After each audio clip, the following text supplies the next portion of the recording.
B'investiment ta' madwar 50 miljun euro, il-Prim Ministru Robert Abela inaugura ċ-Ċentru tas-Saħħa Reġjonali Ċensu Mawran f'Raħal Ġdid li huwa l-ewwel star sekondarju f'Malta. Dan iċ-ċentru ikompli isaħħaħ is-servizz għas-saħħa pubblika f'pajjiżna filwaqt li jpoġġi lill-pazjent fiċ-ċentru għall-viżjoni tal-Gvern għal sistema tas-saħħa moderna u aċċessibbli għal kulħadd fil-qalba tal-komunità.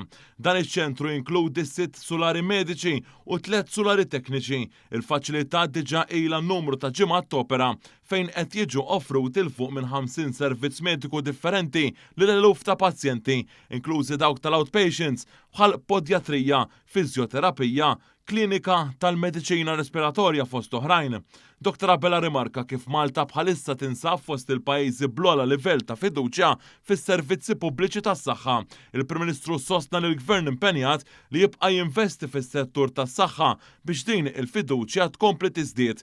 B'dan l-isptar jifforma parti minn viżjoni usa favur qasam tas-saħħa aktar modern flimkien mal-investimenti li tisiru fiċ-ċentri tal-kura primarja, is-servizzi tas-saħħa mentali u s-sistemi diġitali mediċi. Preżenti għal din l-awgurazzjoni kien hemm il-Ministru għas-Saħħa Ġewwa Abela li saħaq li ċ-Ċentru għas-Saħħa Reġjonali f'Raħal Ġdid huwa proġett ħajr bħas-servizzi li joffri. Il-Ministru Abela saħaq li ċ-Ċentru Reġjonali huwa kruċjali sabiex l-Isptar Mater Dei ikompli jiffjorixxi bħala sptar ta' inpatients.